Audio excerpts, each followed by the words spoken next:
Summer na naman, kaya naman mag-swimming na tayo dito ngayon sa Mabini, Batangas. Pag may nakita nga pala kayong mga lalaking grupo na nangaharap, sabihin nyo hindi kayo magsiswimming kasi baka masingil kayo ng 50 pesos tulad namin. So ayun na nga, so nagpark kami dito at 20 pesos yung bayad. Pero pwede naman kayo magpark sa 7-Eleven, walang bayad doon. By the way, may makikita kayo ditong coffee shop, ang mura ng price nila and din ang mura din ng kanilang milk tea. So eto yung itsura ng coffee shop nila, so minimalist lang siya. At bago nga kami mag-swimming, ay kakain muna kami ng fries at milk tea. Pangalawang kain na namin to dito kasi namurahan talaga ako sa price nila.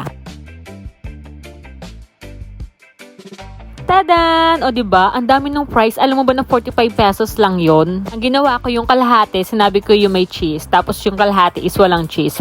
Yung walang cheese para yun sa anak ko kasi mahilig talaga siya kumain ng fries. Tapos isasawsaw niya doon sa mismong sauce. So, family kami magsiswimming dito sa Mabini, Batangas. At ang nakadiscover nito is yung asawa ko kasi taga dito talaga siya. Ako naman taga Quezon.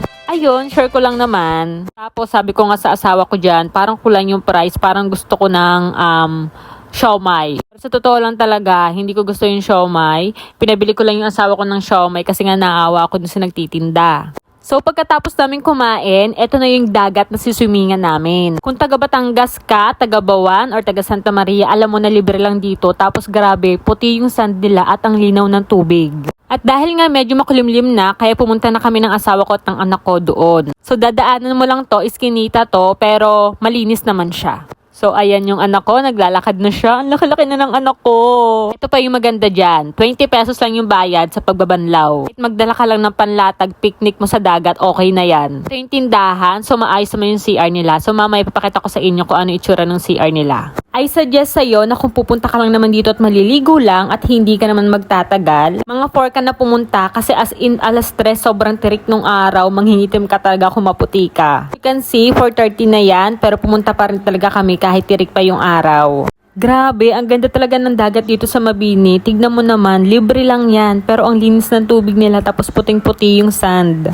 At pwede ka rin palang mag-rent dito ng cottage kung kasama mo yung family mo at marami kayo at gusto nyo maghapon kayo dito sa dagat. Sabi ng asawa ko, 500 pesos lang yung rent nila dati. Pero dati pa yon, ewan ko na lang kung magkano ngayon. At pwede ka rin dito mag-tent. Marami din dito nagte-tent kasi safe naman yung place na to. As in, sobrang linaw ng tubig niya at ang lamig niya. At tignan mo naman yung sand, ang linis, diba? Kaya kung naghahanap ka ng malinis na dagat tapos libre lang dito na sa Mabini, Batangas. Marami din talaga naliligo dito sa Mabini, Batangas. Bukod nga sa libre, malinis, tapos maganda pa yung tubig at malinaw. At dahil paggabi na nga, nagpunta na kami dito sa Banlawan. So, 20 pesos lang yung bayad per person. Ayan, so may kasama na siyang mga tindahan. Kaya kung bibili ka ng mga shampoo, sabon, pwede ka nang bumili doon. Ito yung itsura ng banyo nila. As you can see, meron naman silang timba at meron silang bowl. Kagandahan dito, napansin ko sa tubig nila, mainit, maligamgam. So, paggabi na yung oras na yan at pauwi na kami ng aking mag-anak. At dito lang nagtatapos ang ating mini vlog. At kung may naitulong naman sa'yo tong video na to at meron kang nalaman, please like and subscribe. Thank you!